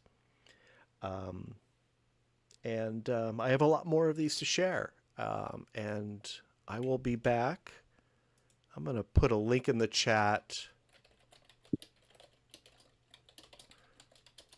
I don't want to keep this place a secret. The link that I just put in gives the location and the paths to hike to reach this point. It's not particularly rustic. If you look in the background, you can see there's a housing development back there. You can still hear the street noise, but there aren't too many people out here, so this was a nice discovery. I like that it frames that tree in the way in the background. Yeah, it does. That was lucky. I didn't plan that. Is that a body of water there, that patch of blue? It is. It's a pond. And I wish more of it was visible. There's just enough to kind of be a distraction. I wonder if maybe I should darken that or something. No, it doesn't bother me. Okay. I do wish there were more of it to kind of echo that hole in the rock. But oh, good point. I do. You can just go back and move a foot to your right. I will go back next year when the wildflowers are blooming and the grass is green as they are in this photo, and I will do that. It's not a particularly interesting pond. There aren't a lot of features, but I probably should have incorporated more of it. If I had just risen my camera up a little bit over my head, I probably would have gotten a more balanced composition with it. And does the sun comes through the window in a specific day? Yeah. You know, I don't think it does. I don't think it's like a henge type thing. In this case, you'd have to fight all the druids to get a good shot then. If you this is in the morning. The sun is behind me to my left. I'll have to look at a sun position map. And, yeah, see when that happens. If that happens, I didn't find any more of these rocks with windows like this. So yeah, maybe I'll go back and pay more attention to this one. Yeah, see if you can figure out when the sun sets back there. Yeah. I'll have to, for some reason, this park opens kind of late and closes kind of early. Now, this really only matters because I have to drive there and I have to park there. No one's going to stop you if you get there at 5 in the morning and hike up to get your cameras ready for a sunset, or come in late for a sunrise, come in late for a sunset, unless, you need to park there because they close the gate. So, or maybe in winter with a sunset at 4 or something like that. I took this pretty early in the year because I wanted that late morning light, but this might have been still might not have been early enough in the year. I think I took this in April, and maybe if I was there in March, the light would be more interesting, or I would have more options. I will investigate that. Yeah. Just making suffering. Oh, I suffer every day for my art, and I'll be back, definitely. Right now, this landscape is dried out. The wildflowers have died off. The grass is now brown. Perfect black and white. Yeah, I think that's all really that would work for me, at least. For this project, I really wanted those verdant greens. I wanted the yellows and the oranges of the wildflowers. Maybe that's not so important, but that was what I was after here. Well, you got the yellow and orange lichen. That's true. Yeah. Yeah. All right. Thank you very much. Let's hear from Bob. Bob, are you still with us? He is. Yeah, here. All right. Well, thanks for sticking with us. I know you've got a lot on your plate. This is your last stereo photo of tonight's slideshow. It is Artichoke Ballet, 5th position. And I did look it up. That is the 5th position. This is, I took this just a couple days ago. This is a new addition to my garden. And I came out one morning and it just looked like it was doing a little dance to summer. And I just love the pose. So it's an iPhone cha-cha. That's great. Yeah, the lighting really really makes it pop. He's either dancing or conducting the orchestra. Yeah. Well, the kind of those 2 leaves on the side could be legs coming up in a leap.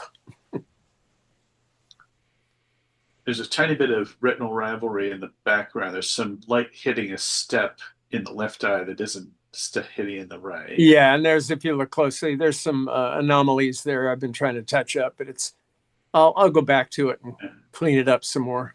But I love having it in direct light with the shaded background. Yeah, I did select it in Photoshop and then I darkened the background a bit. Okay, interesting. But it was already contrasty, but I just whoops, I got a low battery here, 10% left.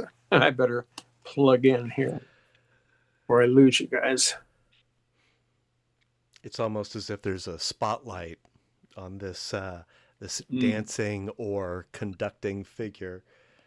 Yeah, well, that's why I kind of added to the ballet feel of it. But I did Google ballet positions, and there was a wonderful photo of a dancer almost in the same position, and that is called 5th position. So, well, the position numbers are for the feet, and the doesn't really have feet. Well, this one had the hand. It also mentioned the hand movement framing the head as part of it. Yeah, that's typical. Yeah. Yeah. Okay, well, it's not going to make the corps de ballet then, but we'll try auditioning anyway. Well, we don't know what's happening with those roots under the ground. That's true. It's a whole nother world. They could be very well in 5th position.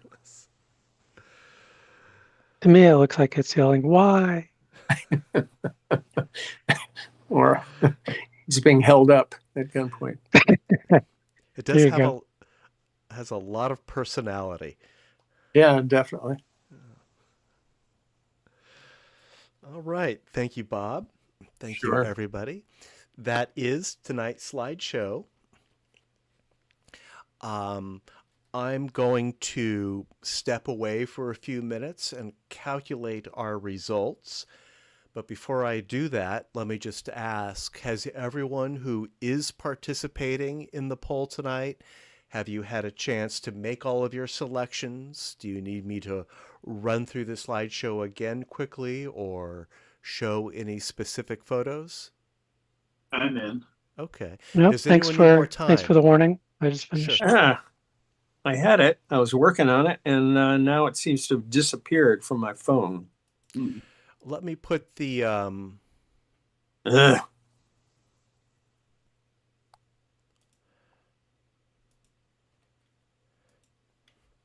going to put the QR code in the chat again, but it's probably on your phone somewhere. Yeah, then I have to enter them all in again. Yeah, So, hopefully not, but let's see. well, it probably doesn't help that I've got 14 apps open. Let's see if it's hiding somewhere back here. No. All right. Let me take a picture again.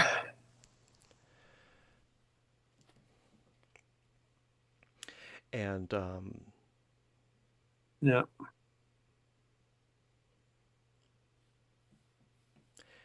do you need me to run through them quickly, Bob?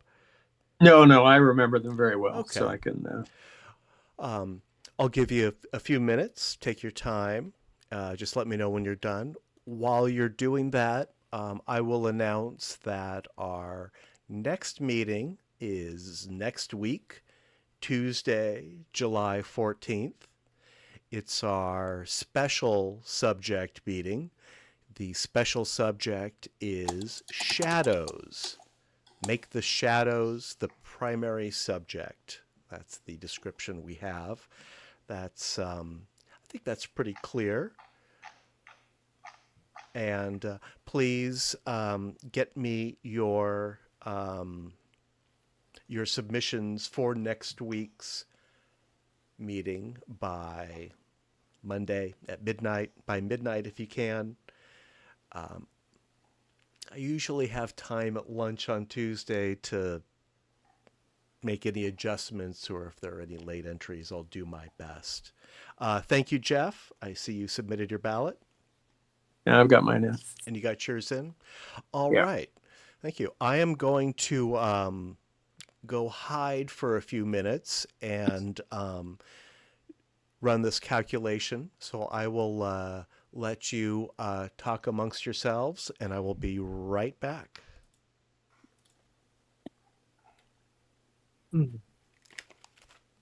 Does anyone, by the way, have any screen that they use for the X-Beam Pro in bright light, or know of any shade that's made? Yeah, just I've been having trouble seeing the image, especially in bright light. Yeah, that's definitely a problem I've been having too.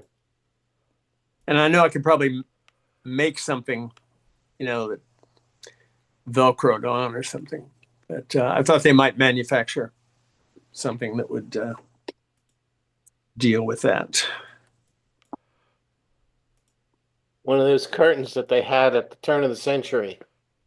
Did Exactly. you put a black sheet over your head? Yeah, that's what we need. Oh, hood. Yeah. Yeah.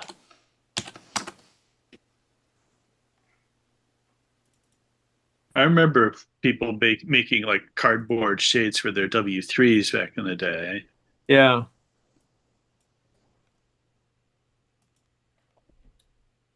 I haven't had any trouble taking my pictures, but previewing them afterwards, Mhm. I need to find a shady spot usually. Yeah. Yeah, that's usually not too big an issue. I mean, if depending on the angle of the sun, you can use your body as shade, Sometimes. and plus you can cross. I can cross my eyes. I can't go wall-eyed. I can't do parallel, but I can do cross-eyed, so I can see it in 3D. That's the big thing I miss from the W3 is showing the images to people. Yeah. Yeah, the auto stereo displays are very nice for that. Yeah, I love my spatial glass app on the iPhone. It's wonderful for showing people. Tell me about that. Well, I don't know, again, who's offering it. When I got it, it was like $99. And it's basically a screen protector for the iPhone. And it also comes with an app. And so if I take someone's photo side by side, shot, or whatever, or using one of the 3D apps on the iPhone, I can quickly save it to the spatial glass app, put it in the folder, and just show them immediately on the phone. They don't have to wear glasses, and it's like it's a mini loom pad basically. Is it lenticular? Yeah, I can't even see the lines on it, whatever, but it just, you apply it over your normal phone. I have no idea that it's even on there. It's invisible. And I don't know if I could demonstrate it, but I'd have to turn And it. once you've applied it, do you have to do some adjusting to make sure that that it lines up properly? Actually, they include a frame that you can utilize to put it on. I didn't realize that was in there. I just did it by eye and was very careful, and it's never given me any problems. It seems perfect to me. I put a link in the chat to Josh's spatial glass. Yeah. And right, so it's neat. They have a mirror on top in like the box it comes in, so it uses the camera into the mirror to align the screen. Oh, so it's got some depth to it. Well, no, just for the alignment process. Yeah, this is just. So Oh, it okay. knows how to align it. It's using the built-in camera aimed at a mirror, so it has that feedback. I get you. And once it's calibrated, then it uses the camera for eye tracking. It's just for the iPhone? I think they have an Android version now. Yeah. For some Samsungs. And what about a Beam Pro? I don't think they have it for that. Yeah, it looks like it's a phone-based thingy. Well, a Beam Pro is a phone. Yeah. Let's see if I can. Yeah, for the Samsung Galaxy, they have a version. Yeah. Costs more. I don't understand this. Is it The app creates an interlaced image, and then you put the lenticular lens over it, and the or the screen over it, and then it's. Whoops. Too bright. It's going to show you the.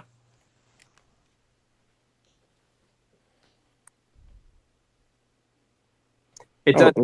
interesting? It So certainly looks like lenticular from here. Yeah. But So it looks as if it's deep in the phone rather than projecting out of the phone, right? Am I getting that right? the nice thing about it is that you can control the depth. So let's see if I can do this backwards. It has a control. There's a depth slider on here. Uh-huh. I can control how much that frog is either coming through. I see. And also it has an outdoor mode and indoor mode, so you can brighten your screen, which is nice. But what I'm trying to wonder is that thing somehow bending the light and projecting it out of the screen, or like a hologram? I think my understanding is it's more like a lenticular screen, like like a winking Jesus, and it's just taking the light from your phone that's giving the illumination. Oh, that's interesting. But it is tracking your head, so if you try to show it to 2 or 3 people at the same time, it can start flipping back and forth, just like the loom pad. It's very similar. Huh. Well, Well, thank you. But Go I ahead, love Jeff. it. I think it's just great, and it's a wonderful way to show things to people immediately. Sorry, I get kicked off there for a minute. Did anybody else get interrupted? That was weird. I think it was just you. Huh. And I'm just now going to show the results. So your timing is perfect. Sorry to interrupt the discussion. Let me share my screen. If you're following along on our Twitch or YouTube streams, you're not going to see this chart. But if you're following along on Zoom, you should see the results now. Bob, it looks like your Survivors was a clear favorite tonight, as was your Bugging Out. Huh. Boy, Well, it's you I'll got have 3 to in a row archive. here. with Survivors, Bugging Out, and Artichoke Ballet, 5th position. Interesting how these are kind of grouped. And thank you for your votes. Thank you for your participation. I think we had an excellent slideshow tonight with some very original ideas. So, I don't want to disrupt the conversation if you guys were in the middle of something. Does anyone else have anything they would like to add or share or discuss before we call the meeting? I had a couple. Oh, go ahead. I had a couple questions just because Sure. I've been isolated in my own world of 3D for decades. So I shoot stereo realist. I like film. I have a 16 millimeter Bolex. I have a collection of video cameras from before 1970. I like old video, Vidicon. And I've decided to get back into stereo. And does anyone like meet with film and projectors anymore? Is that just kind of gone now, right? We have in-person events a couple times a year, but we don't project stereo realist slides anymore.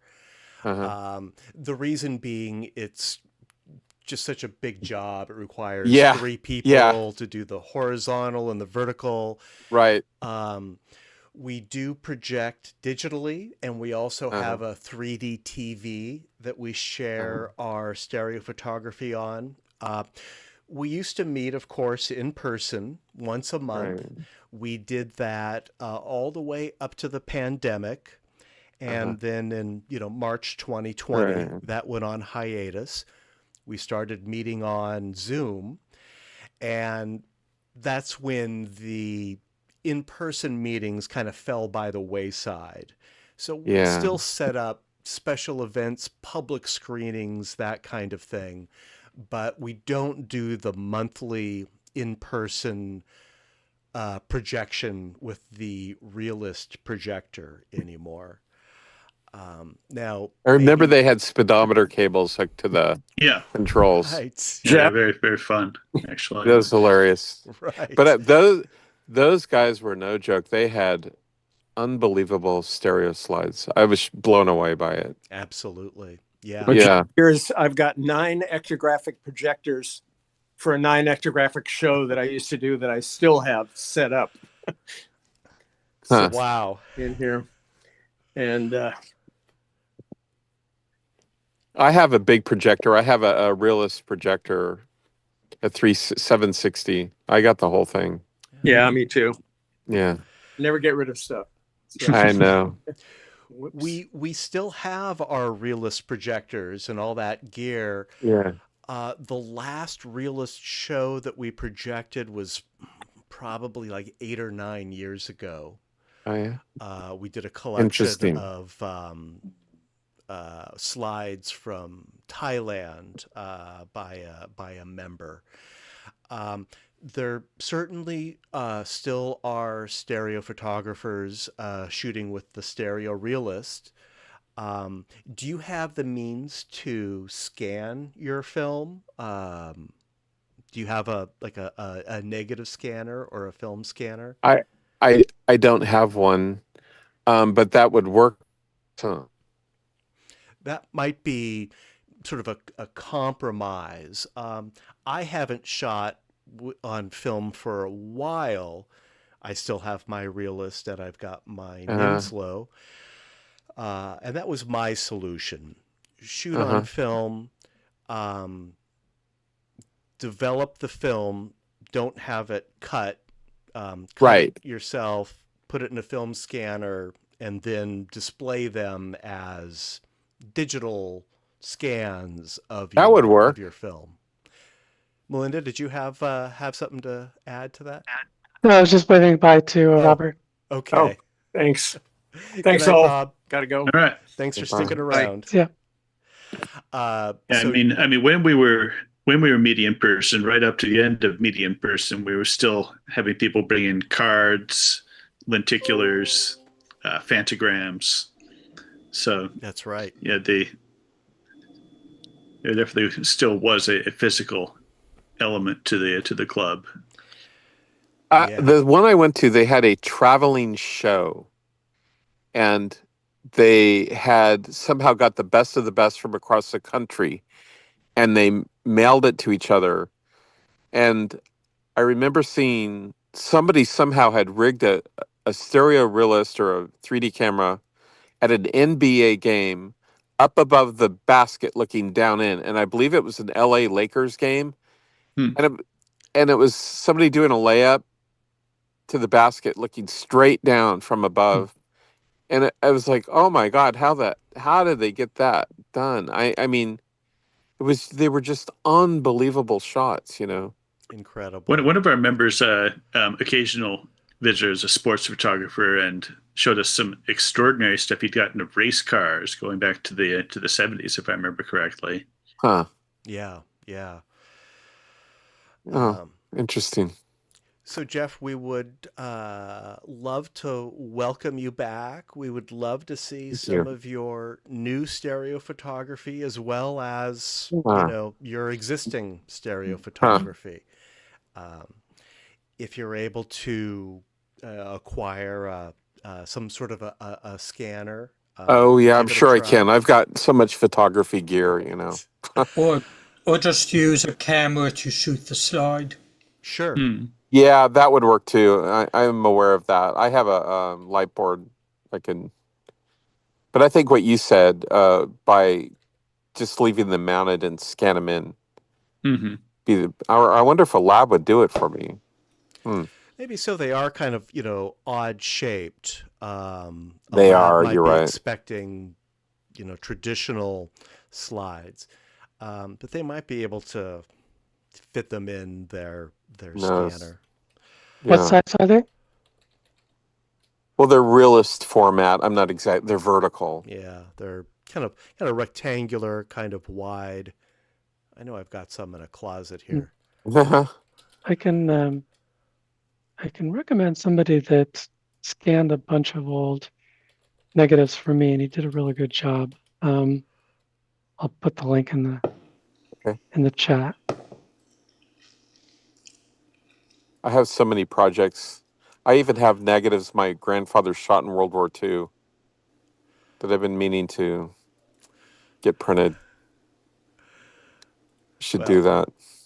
Yeah, and this guy works pretty cheap too. So definitely, if you contact him, let him know that I sent you. Okay.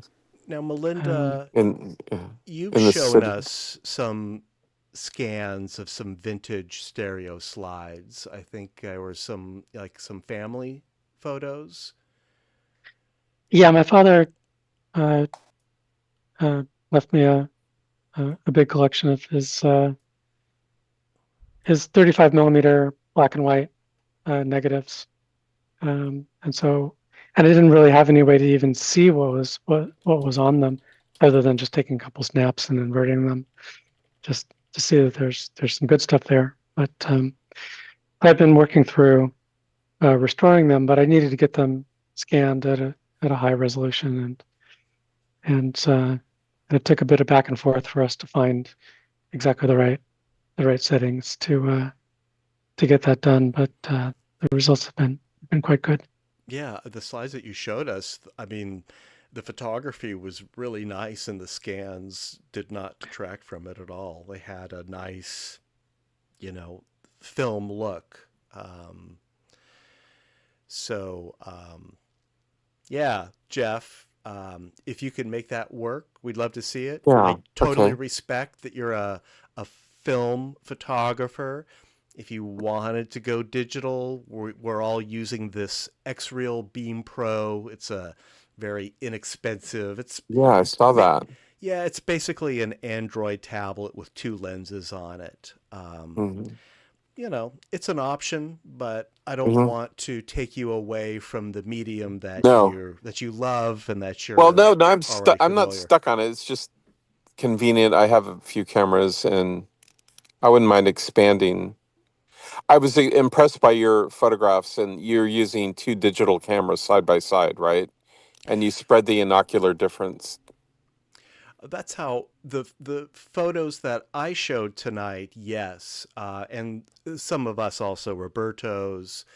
Um, those are ours were made with two synchronized cameras. Right. Some of ours, I know some of Bob's were Cha-Cha's, two exposures taken with a single Right. lens camera, smartphone camera. And then a lot of us, I also shoot with the X-Real Beam Pro. I didn't have any Uh-huh. of those photos to show tonight. So yeah, we're using a variety of cameras. For years, many of us were using the Fuji W3, Right. which I think all of our W3s are kind of worn out now, or we're basically, Mine still upgraded. works. Yours I is actually good. got some shots. I don't know if anybody else was out in San Francisco during Pride, but there was a magnificent laser display out in front of City Hall, Right. and I got some shots looking straight up into the All right. sky with those, and hopefully we'll bring those in at some point. Uh-huh.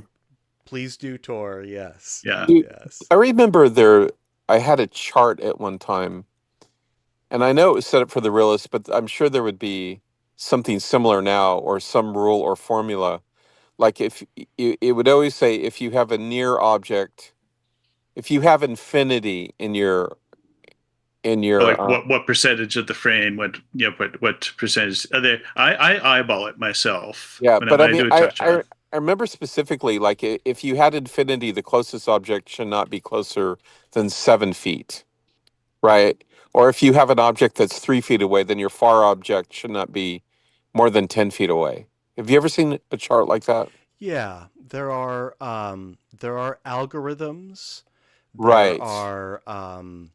And there are apps that will help you calculate this based on the distance of the foreground, middle ground, and background elements Right. in your Uh-huh. composition.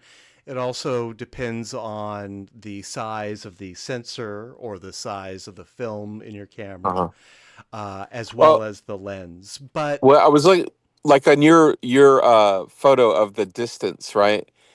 Of the man, or of yourself walking through that valley or whatever. mhm.